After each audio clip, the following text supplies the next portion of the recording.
Olá, eu sou o professor Edmárcio Carvalho e esse é mais um ED Pesquisa.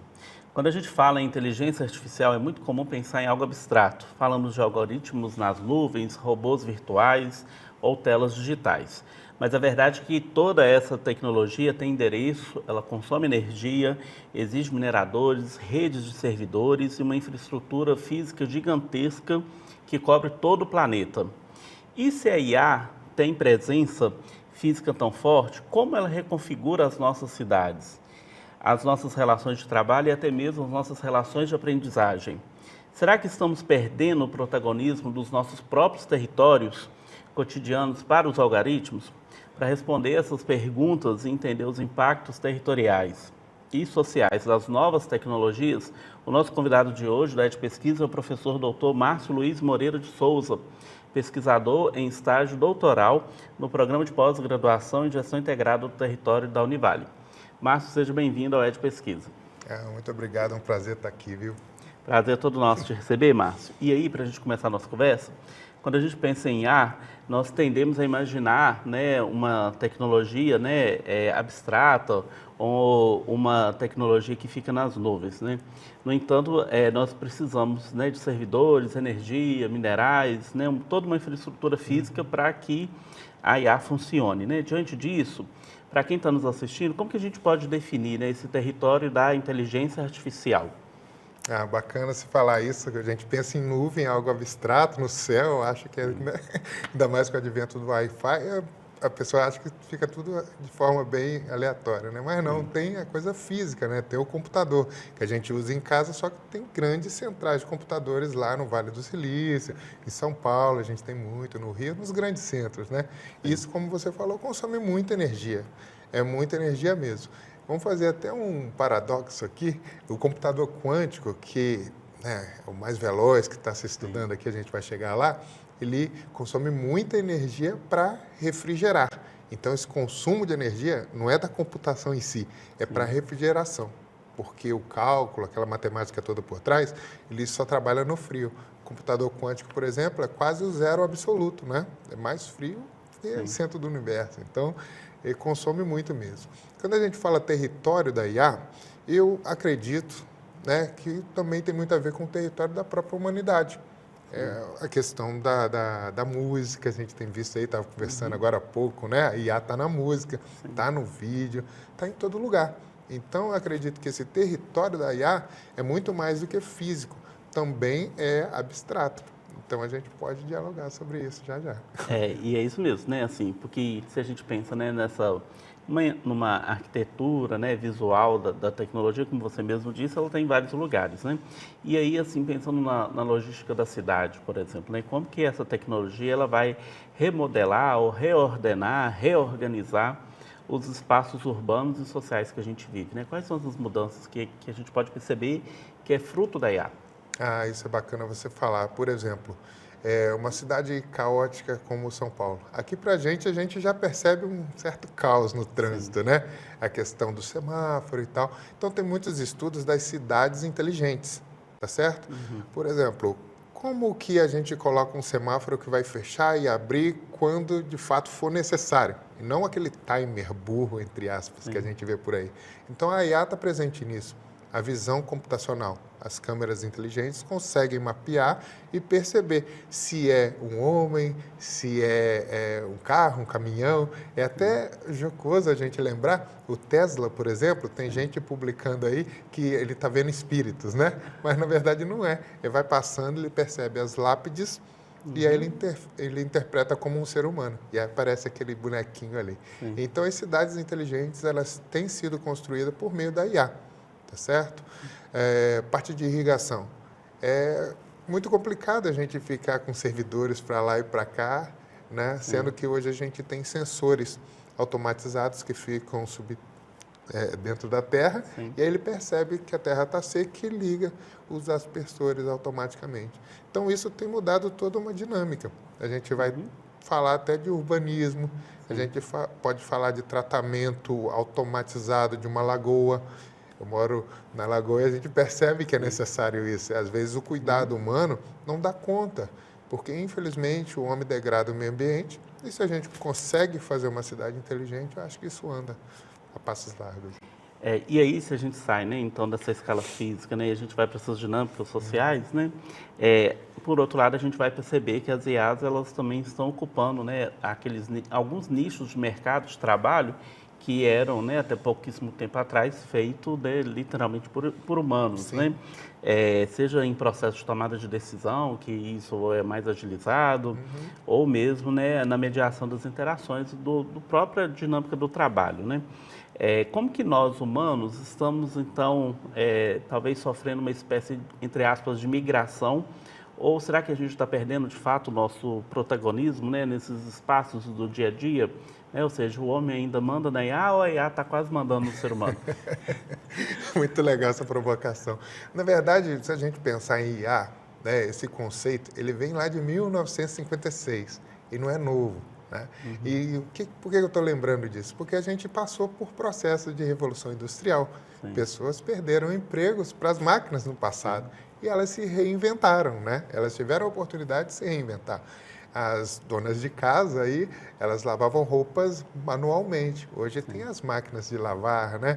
As pessoas usavam a própria chave de fenda para apertar e desapertar parafuso. Hoje tem parafusadeira elétrica. Então as máquinas elas vão evoluindo, vão dando condições melhores para os seres humanos. Essa questão da gente ser substituído, né? Isso vai muito da nossa capacidade de ir junto com as tecnologias. Vou dar só um exemplo, na Europa muito antiga, existia, por incrível que pareça, né, aquela profissão do cara acender e apagar uma vela nas vias urbanas. E aí, com o advento da eletricidade, essas pessoas perderam empregos. Porém, apareceram outras oportunidades de trabalho. Então, essa migração é natural, faz parte do ser humano evoluir. E a IA está aí, como talvez, eu diria, de forma disruptiva, é a nova singularidade. A gente passou pelo fogo, depois teve a escrita, a agricultura, a revolução industrial que eu falei, e agora vai ser a IA geral, né? Inteligência artificial geral. E isso é importante, né? Porque, de fato, o ser humano ele vai ter que se adequar, né? Não tem como regredir. Porém, né, essa expansão das IAs, ela afeta os territórios, as pessoas, né, de uma forma diferente, né? Isso não se dá de forma igualitária. Como que a gente pode pensar, então, né, esse aprofundamento dessas assimetrias, dessas diferenças, né? Entre quem, por exemplo, está num grande centro tecnológico e regiões do interior, né? Como que a IA chega? Né? Há especificidades? Como que a gente pode fazer esse paralelo? Muito interessante a pergunta e eu acho que é uma oportunidade única de quem está no interior, né? Na música, o Rapa, uma música mais antiga, dizia que eu desafio o mundo sem sair da minha casa, né? Então seria o computador em si. Sim. Hoje, com a questão das IAs, a IA de hoje, a gente consegue fazer coisas fantásticas. Hoje eu percebo que meninos do interior, eu vim muito interior, né? Um abraço para Rio Claro, do Rio de Janeiro, 5.000 habitantes, Ed. Então lá o menino consegue produzir conteúdo de forma belíssima, ele consegue criar uma qualidade de imagem, áudio, tudo pela IA. A IA hoje consegue editar vídeo, consegue editar áudio, consegue até criar uma persona virtual. Você consegue multiplicar a sua força de trabalho. Então, quando eu penso numa pessoa que não tem acesso à educação como um todo, ela muito provavelmente não vai ter acesso a essa IA. Então, essa disparidade não tem a ver com a IA em si, mas sim com a educação, com a formação. E a gente já vai falar lá, acredito, na IA na educação, não é isso? E a gente vai perceber que é uma ferramenta belíssima de disrupção. Eu acho que para quem quer aprender, a IA é uma ótima ferramenta, independente do lugar que a pessoa esteja, viu?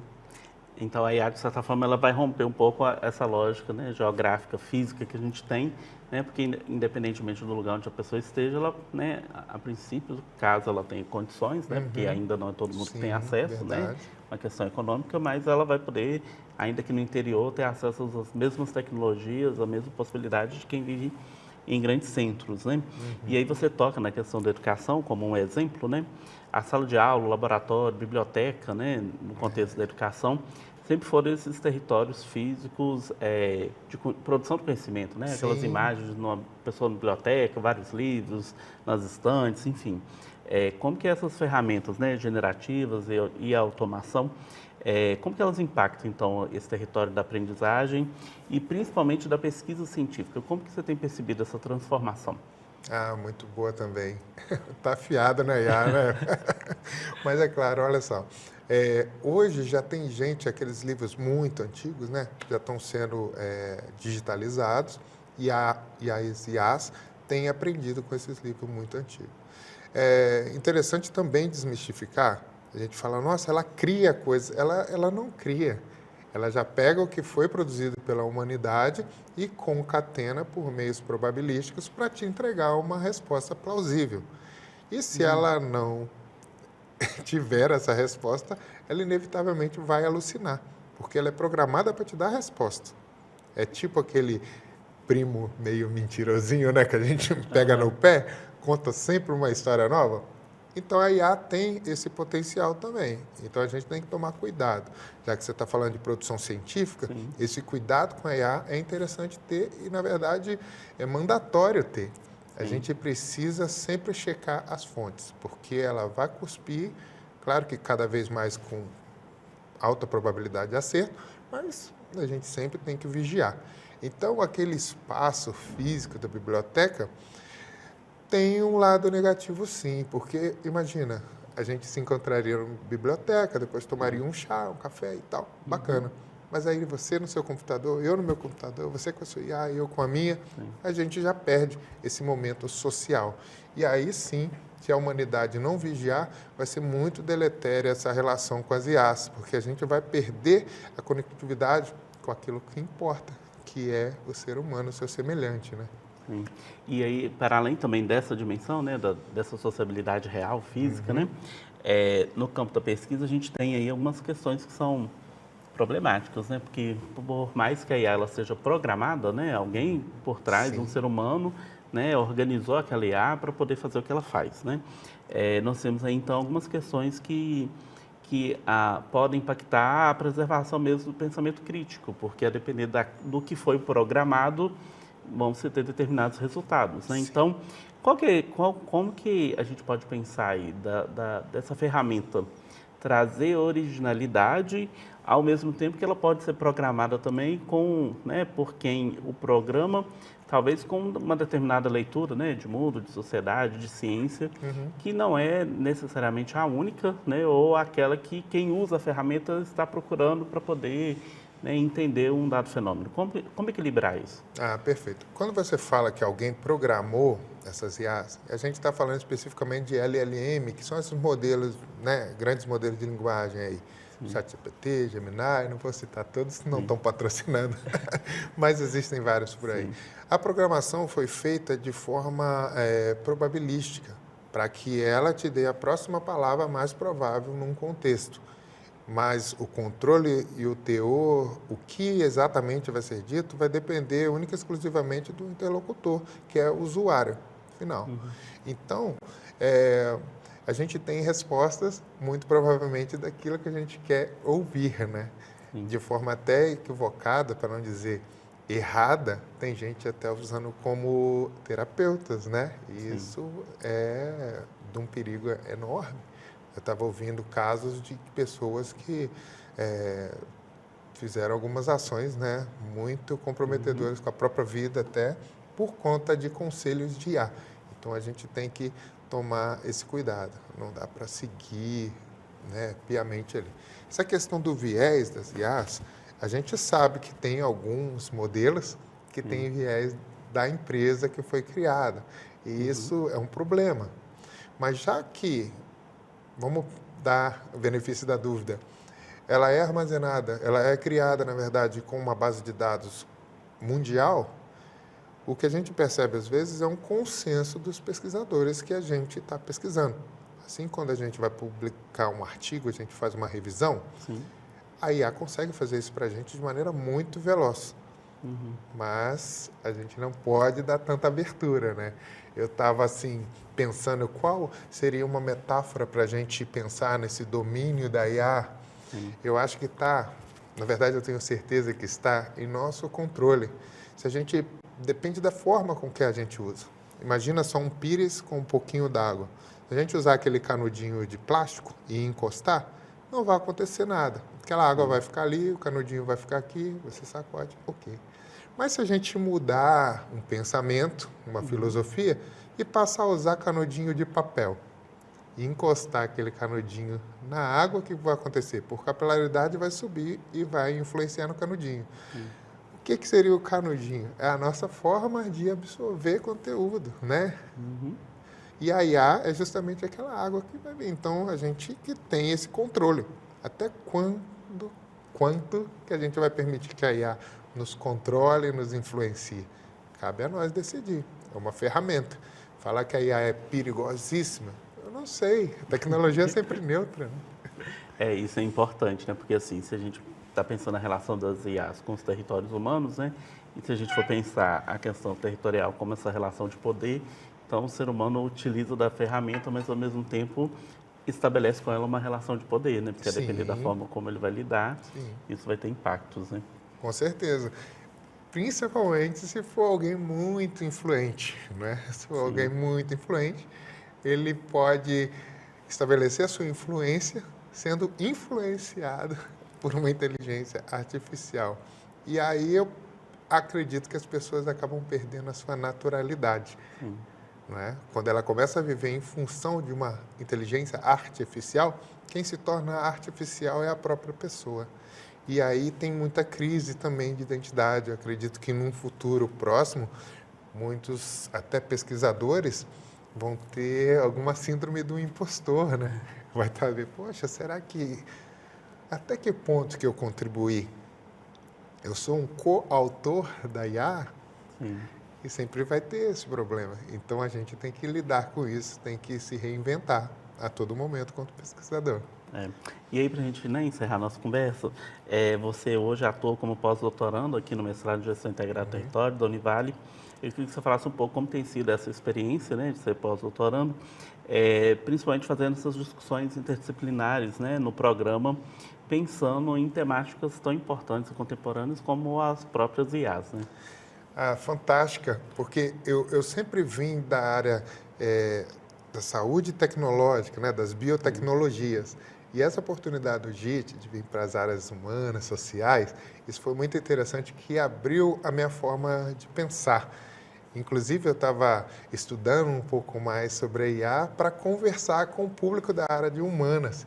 E eu trouxe até uma curiosidade, talvez aí um clickbait, eu não sei como que a gente poderia, né, trabalhar. Mas veja só, o Alan Turing, que ele foi o pai da computação, dessa coisa toda, e estabeleceu no jogo da imitação um teste que a gente chama hoje de teste de Turing, para saber se é uma IA ou não.